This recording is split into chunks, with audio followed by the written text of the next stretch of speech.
Terima kasih Romo Luis, para Bapak, Ibu, dan para Romo yang terkasih. Terima kasih atas kesediaannya untuk hadir di ruang yang baru ini, karena baru pertama kali. Saya juga baru pertama kali saya berdek ini. Kemarin sudah diadakan yang semacam ini untuk paroki-paroki di Kekepan Kota Surabaya dan sekitarnya. Memang ada hambatan jaringan pada waktu itu, tetapi kemudian bisa diatasi. Nanti akan ada rekamannya yang akan dibagi supaya bisa disimak ulang. Dan selanjutnya para Romo dan Bapak Ibu, saya hanya mengantar secara umum saja. Jadi tidak menerangkan secara detail. Diharapkan dari pengantar ini kemudian para Romo dan Bapak Ibu melanjutkan di masing-masing paroki. Dan secara pribadi juga membaca dan mempelajarinya dengan baik. Baik Bapak Ibu, sebelum kita masuk kepada dalam tema pendalaman iman Prapaskah, saya mengajak Bapak Ibu untuk mengingat hasil musyawarah pastoral tahun 2009, di mana kita merumuskan arah dasar Keuskupan Surabaya. Yaitu kita sudah sangat hafal dengan kalimat ini, persekutuan murid-murid Kristus yang semakin dewasa dalam iman, guyup, penuh pelayanan, dan misioner. Buah pokok dari musyawarah pastoral pertama ini masih dilanjutkan dan ditegaskan oleh Bapak Uskup. Kita masih melangkah pada cita-cita arah dasar itu. Tetapi pada musyawarah pastoral kedua tahun 2019 ditetapkan pilihan strategis pastoral 10 tahun ke depan.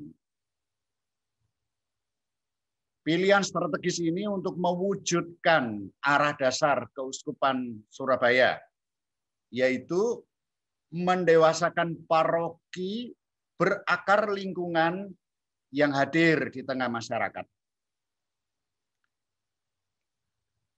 Nah, tahap-tahap perwujudan pilihan strategis pastoral 10 tahun ke depan diawali dengan tahun pertobatan, tahun 2020, yaitu pengumatan hasil MUPAS kedua dengan 4 buku yang sudah dihasilkan. Tetapi karena diserbu oleh pandemi, kita kebingungan melakukan banyak hal, sehingga belum seluruhnya bisa menikmati hasil ini.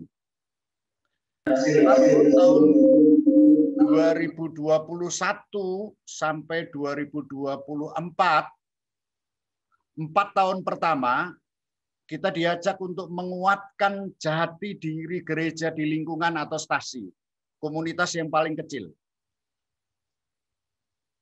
Kemudian tahap berikutnya 2 tahun, yaitu pendewasaan gereja paroki. Lalu 4 tahun berikutnya, 2027 sampai 2030, penguatan kehadiran gereja di tengah masyarakat. Tahap-tahap ini, Bapak, Ibu, dan para saudara, tersusun 4-2-4. Ini secara bersama hanya aksentuasinya saja lebih menguatkan, misalnya 4 tahun pertama lingkungan dan stasi, 2 tahun berikutnya gereja paroki, Dan 4 tahun selanjutnya adalah kehadiran gereja di tengah masyarakat. Itu secara singkat kurang lebih demikian. Kemudian pada 2021 sampai 2024 kita diajak untuk memperkaya diri dengan kalimat atau kata-kata awal di arah dasar itu. Persekutuan murid-murid Kristus yang semakin dewasa dalam iman, guyup, penuh pelayanan, dan misioner. Nah, ini bagian yang pertama. 4 tahun. Persekutuan murid-murid Kristus. Lalu 2 tahun berikutnya semakin dewasa dalam iman, itu bagaimana menguatkan, mendewasakan paroki, lalu guyup penuh pelayanan dan misioner, itu 4 tahun berikutnya. Penguatan kehadiran gereja di tengah masyarakat. 4 tahun pertama ini, persekutuan murid-murid Kristus dibagi dalam 2 tahap. 2 tahun yang pertama, kita mengenal Yesus, Guru dan Tuhan. Kemuritan 2 tahun yang pertama. 2022 bersatu dengan Yesus, Guru dan Tuhan. Sedangkan 2 tahun berikutnya, 2023, menghidupi Yesus dalam keluarga. Mengembangkan di sini adalah mengembangkan persekutuan murid Kristus di dalam keluarga. Tahun 2024 di lingkungan dan stasi. Kira-kira demikian gerak langkah kita 4 tahun ke depan. Dan bahan pendalaman iman Prapaskah 2021 ini, para Romo dan Bapak Ibu, kita lihat dalam kerangka perjalanan kita seperti ini. Tahun 2021 sekarang ini kita mengenal Yesus Guru dan Tuhan. Ini lebih ditekankan pada pribadi masing-masing, sekalipun tidak bisa dilepaskan dari gereja sebagai sebuah komunitas di lingkungan dan stasi, serta keluarga. Maka tahun 2021 kita diajak menjadikan tahun ini tahun mengenal Yesus, Guru dan Tuhan. Apa yang dimaksud mengenal? Mengenal dalam soal iman bukan sekedar sebuah identitas, tetapi mengikuti Yesus dan menjadi murid. Maka mengenal, kalau saya mengenal Yesus, maka saya mengikutinya dan menjadi muridnya. Ini yang dimaksud dengan mengenal.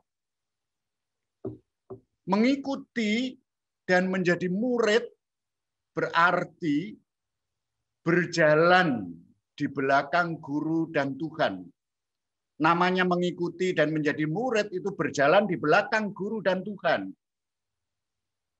Mendengarkan sabdanya, kita mendengarkan sabda guru kita, dan menempuh jalan yang ditempuhnya.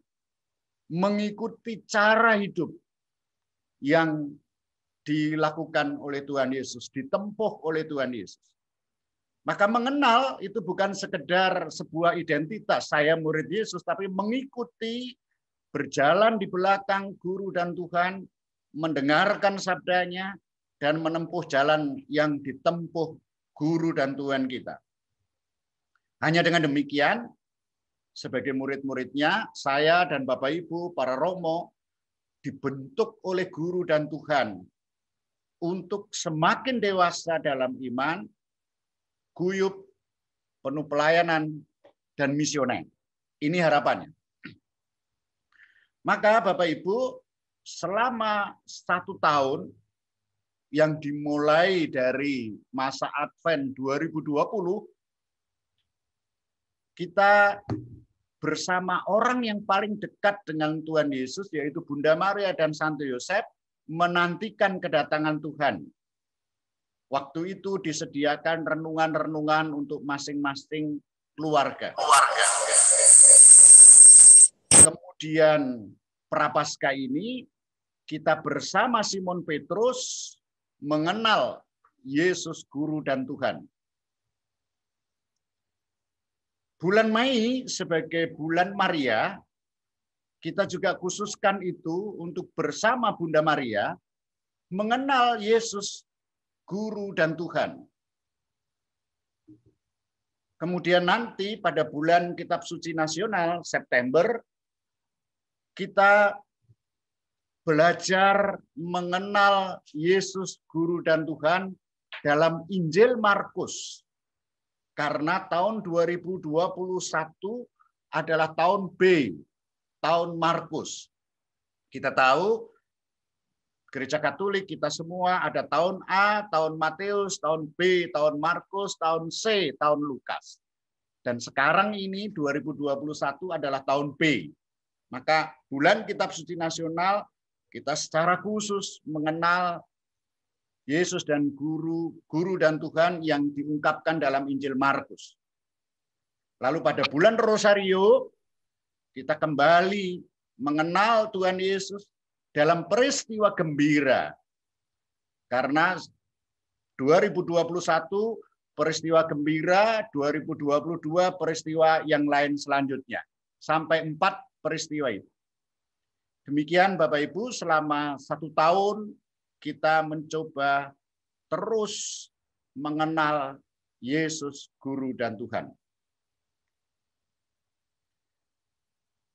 Pendalaman iman Prapaskah 2021,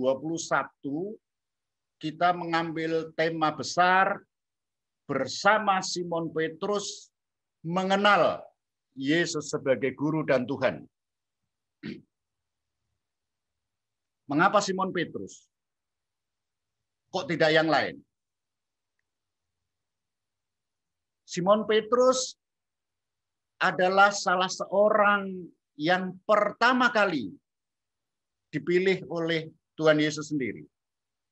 Di pinggir danau, sedang membereskan atau sedang menjala ikan. Simon Petrus memiliki peran yang menonjol di antara murid Yesus. Simon Petrus juga mengalami peristiwa-peristiwa khusus bersama Yesus. Menyaksikan kemuliaannya di atas gunung, diajak berjaga dengan berdoa di Taman Getsemani, diberi kuasa oleh Tuhan Yesus untuk memegang kunci kerajaan surga. Tetapi Simon Petrus juga dimarahi oleh Yesus karena sikapnya terhadap Yesus. Simon Petrus dikatakan enyahlah iblis. Simon Petrus juga satu-satunya murid yang menyangkal Yesus di depan orang lain.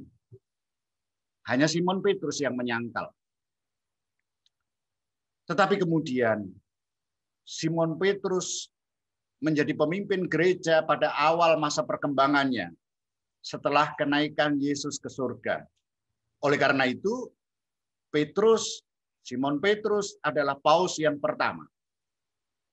Dan kita tahu dari kisah para rasul, Simon Petrus kemudian berubah menjadi pewarta, memberi khotbah di Serambi Salomo, memberi kesaksian, dan juga melakukan mujizat-mujizat. Kira-kira itu para saudara alasan mengapa Simon Petrus yang diambil untuk menemani kita, untuk kita ajak menemani perjalanan kita mengenal Kristus. Salah seorang murid yang dipilih Kristus sendiri, dia memiliki peran yang menonjol, diajak oleh Tuhan Yesus mengalami peristiwa-peristiwa khusus, ditegur, dimarahi dengan keras oleh Yesus, dan menyangkal Yesus, mengalami situasi yang menyangkal, dan kemudian perjalanan selanjutnya dia menjadi pemimpin gereja. Kurang lebih itu mengapa dipilih Simon Petrus. Tentu dinamika ini, Bapak Ibu, para romo, merupakan perjalanan hubungan Petrus dengan Yesus sangat menarik untuk kita renungkan bersama. Karena ini menjadi dinamika perjalanan iman kita juga. Mengikuti Yesus dan menjadi murid. Oleh karena itu, selanjutnya perjalanan kita bersama Simon Petrus, kita melangkah dalam 6 langkah. Jadi proses pendalaman iman masa Prapaskah kita lakukan dengan 6 langkah. Pertemuan yang pertama, ikutlah aku. Tuhan Yesus sendiri yang memilih dan mengundang Petrus untuk mengikutinya di pinggir danau. Mari ikutlah aku, kamu akan kujadikan penjala manusia. Petrus langsung ikut. Waktu itu dia bersama Andreas. Kemudian Tuhan Yesus berjalan sedikit lagi, berjumpa dengan Yakobus dan Yohanes yang sedang bersama ayahnya Zebedeus dan orang-orang upahannya sedang membereskan jala di perahu. Yakobus dan Yohanes juga diajak oleh Tuhan Yesus untuk mengikutinya. Tidak ada satu kata pun keluar dari mereka. Entah Petrus, entah Andreas, entah Yakobus, entah Yohanes, tidak ada. Mari ikutlah aku, kamu kujadikan penjala manusia. Mereka ikut begitu saja. Mereka tidak bertanya bagaimana cara menjala manusia dengan jala apa, dan lain sebagainya. Tidak. Maka di sini yang ingin ditawarkan kepada kita adalah tawaran oleh Tuhan Allah dipilih sendiri dan diajak sendiri, tinggal satu soalnya. Mau atau tidak. Tidak ada kata lain. Selanjutnya, pada pertemuan yang kedua, Petrus, Andreas, Yakobus, dan Yohanes sebagai murid-murid pertama mengikuti Tuhan Yesus dalam banyak hal. Ketika menyembuhkan ibu mertuanya, mengajar di bait Allah atau sinagoga atau tempat berdoa, kemudian melakukan mujizat, lalu menyembuhkan orang yang sakit dan banyak hal. Maka setelah mengikuti Yesus dengan berbagai pengalaman, kemudian di tengah jalan Tuhan Yesus bertanya kepada para muridnya, kata orang siapakah aku ini? Ada banyak jawaban. Ada Yohanes Pembaptis, ada Elia, ada nabi yang lain. Tetapi kemudian Tuhan Yesus bertanya kepada para muridnya, apa katamu siapakah aku ini? Petrus memberikan jawaban mewakili teman-temannya, engkau adalah Mesias. Tetapi Tuhan Yesus melarang dengan keras agar jangan memberitahukan kepada siapapun tentang siapa dirinya. Mengapa Tuhan Yesus melarang? Apakah yang disampaikan Petrus, pengakuan yang disampaikan Petrus itu salah? Kalau salah, kenapa tidak dibenarkan? Tetapi kalau benar, kenapa dilarang? Tidak ada penjelasannya di dalam kitab suci. Tuhan Yesus melarang keras agar jangan memberitahukan kepada siapapun tentang dirinya. Itu pengakuan Petrus. Langkah yang kedua. Perjalanan terus berlanjut, para romo, Bapak Ibu. Kemudian tibalah ada konflik antara Petrus dan Yesus. Maka dalam pertemuan ketiga, kita diajak untuk mendalami, merenungkan konflik di antara mereka. Sampai Yesus mengatakan, enyahlah iblis kepada Petrus. Maka pertemuan ketiga kita beri judul enyahlah iblis. Pemahaman yang berbeda antara Yesus dan Petrus tentang Mesias.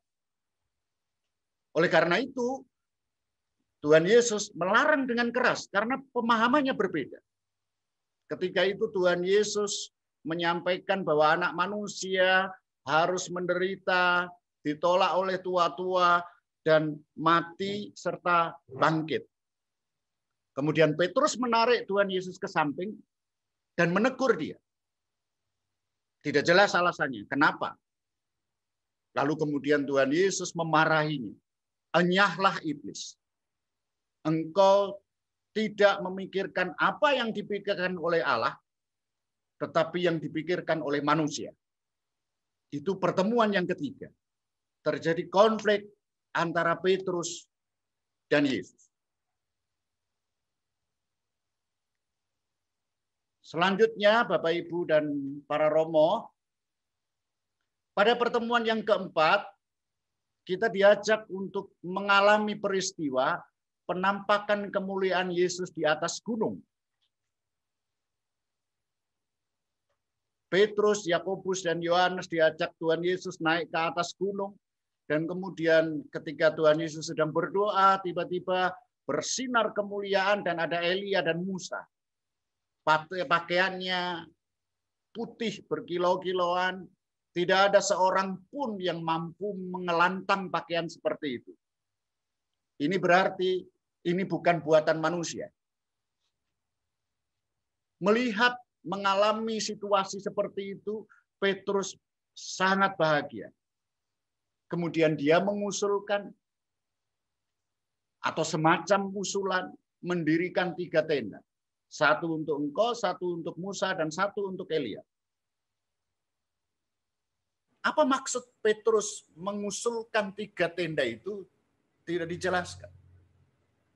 Siapa yang menyuruh mengusulkan itu? Tidak ada. Tiba-tiba saja Petrus mengusulkan itu. Tuhan Yesus sama sekali tidak menjawab usulan Petrus itu.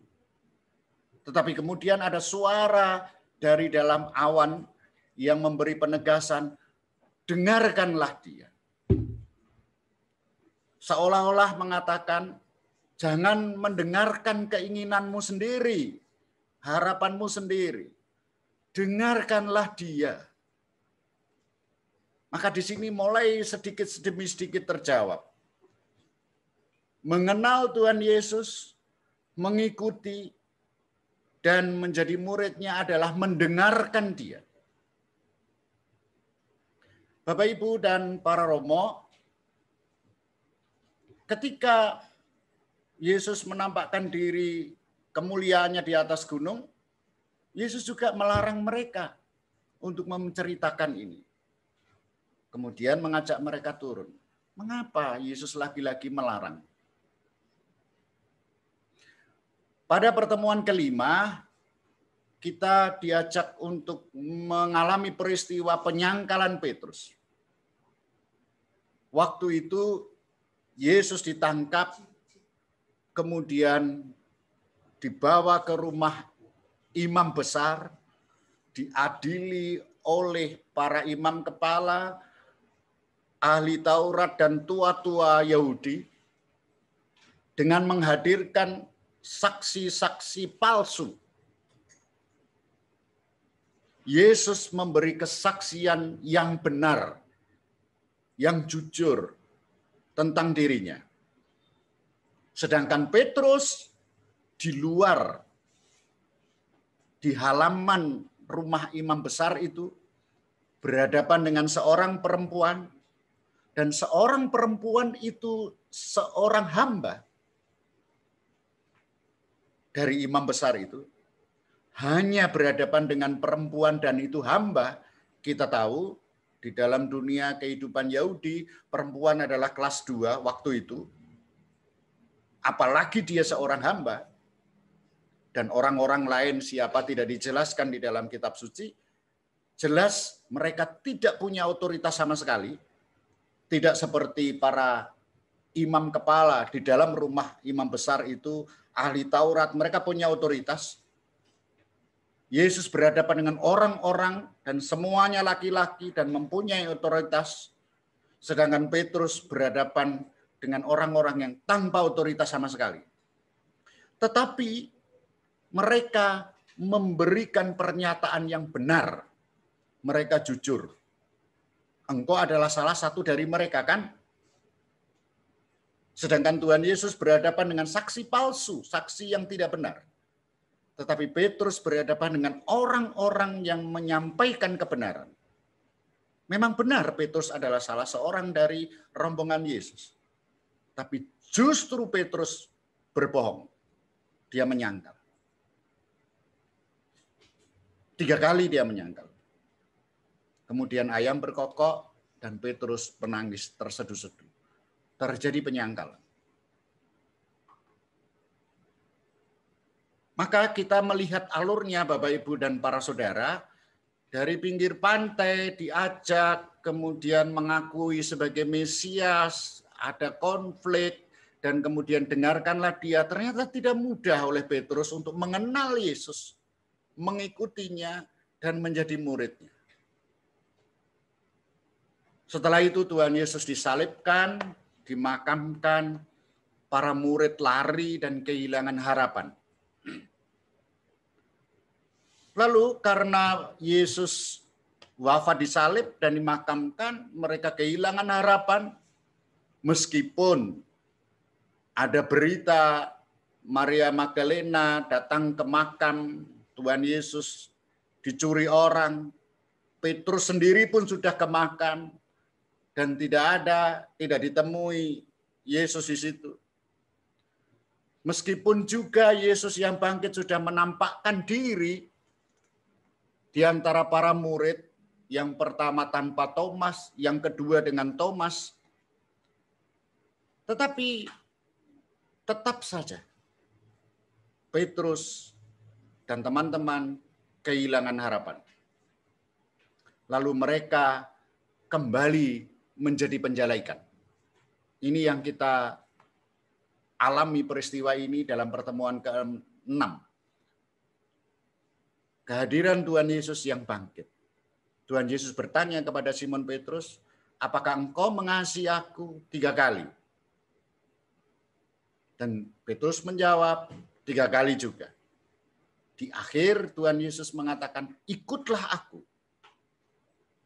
Dari awal di pinggir pantai, di pinggir danau, Yesus mengajak mereka, ikutlah aku.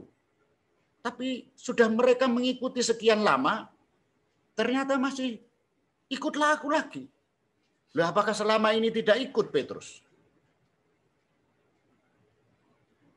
Kurang lebih demikian Bapak Ibu yang kita dalami selama pendalaman iman masa Prapaskah dengan 6 langkah ini. Dan ini kita harapkan kita mengalami perjalanan iman kita juga. Maka ini adalah sebuah proses Bapak Ibu, 6 pertemuan itu.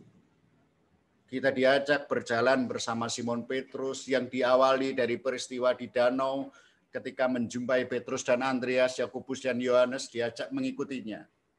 Mereka mengikuti melalui dinamika relasi yang semakin hari semakin mendalam dan berpuncak pada pengalaman kebangkitan juga di pantai.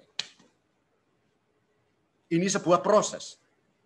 Mengenal, mengikuti, menjadi murid adalah sebuah proses. Berawal dari pantai dengan ajakan Yesus ikutlah aku. Setelah melalui perjalanan yang tidak mudah, kembali lagi ke pantai dengan ajakan yang sama, ikutlah aku. Dari pantai sampai ke pantai lagi ternyata. Ada berbagai pengalaman pembentukan Petrus, para murid lainnya oleh Yesus Guru dan Tuhan. Maka dari perjalanan Petrus ini, untuk mengenal Yesus Guru dan Tuhan, bukanlah peristiwa yang terjadi begitu saja, namun melalui proses mengikuti yang panjang. Maka 6 pertemuan itu merupakan sebuah proses yang berurutan, sebuah perjalanan. Perjalanan apa? Perjalanan mengenal dengan mengikuti dan menjadi murid Yesus, Guru dan Tuhan.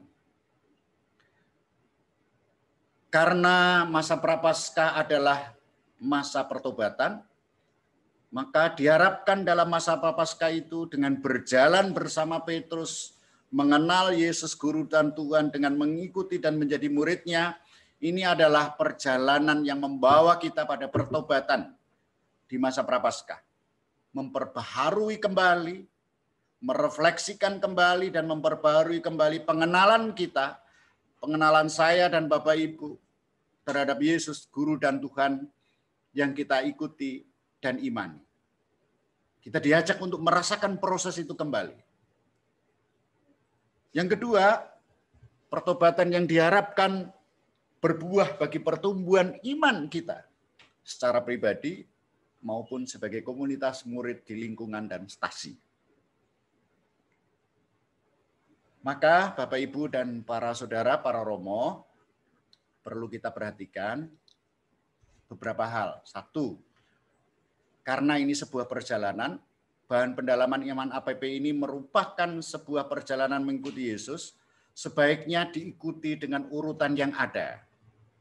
Dari pertemuan 1 sampai 6. Kalau pertemuan 1 dan 6 begitu saja, ikutlah aku, tiba-tiba ikutlah aku lagi, ya, enggak ketemu.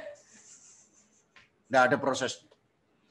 Lalu yang kedua, bahan yang disediakan adalah bersumber dari Injil Markus, tahun B. Injil Markus paling lugas dalam menuliskan Injilnya sehingga lebih mudah dirasakan dan dimengerti oleh pembacanya.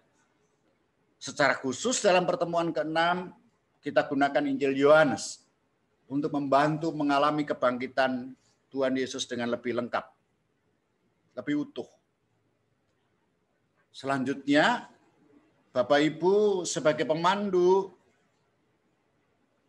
diharapkan hadir dan mengalami peristiwa itu, sehingga bisa mengajak umat yang diajak untuk pendalaman iman juga hadir dan mengalami peristiwa itu.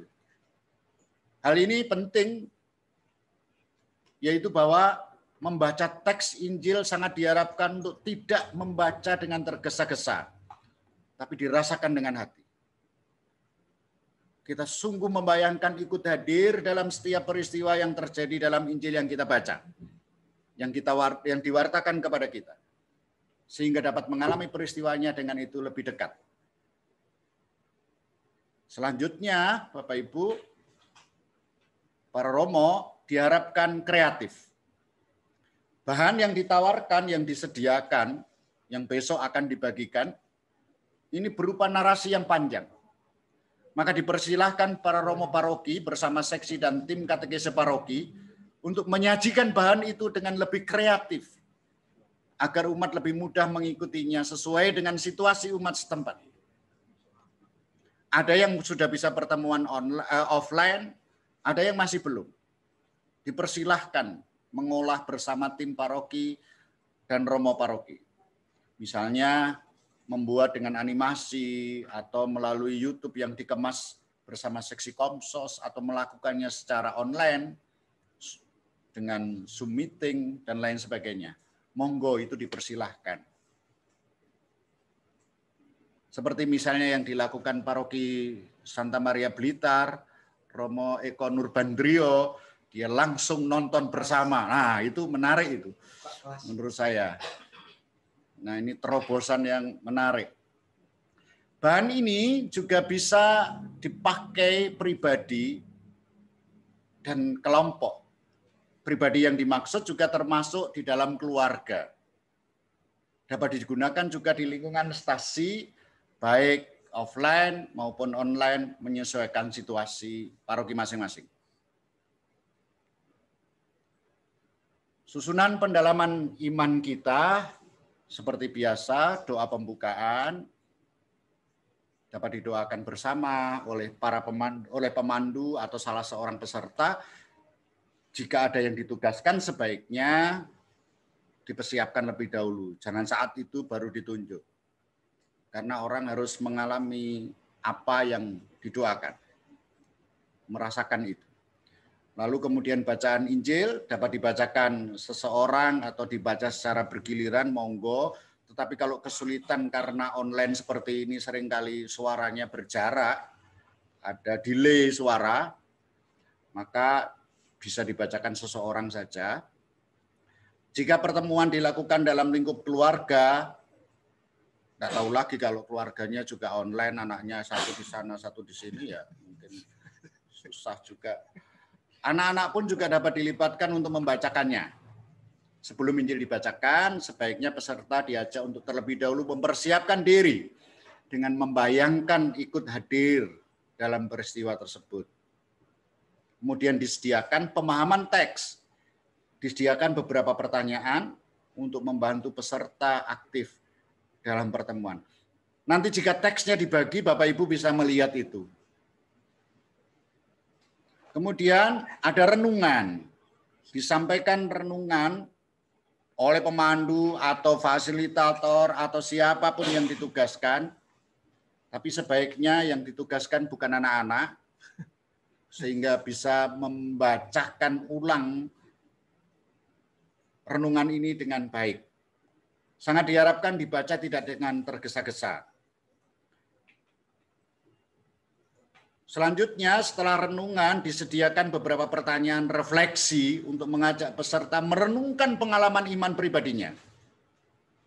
Jika diperlukan, bisa saling sharing antar peserta untuk memperkaya. Tetapi perlu diperhatikan durasi waktunya. Artinya tidak seluruh pertanyaan misalnya bisa sharing. Misalnya pertanyaan 2, 3 saja yang di-sharingkan. Maka di sini sekali lagi pemandu harus mempersiapkan dengan baik.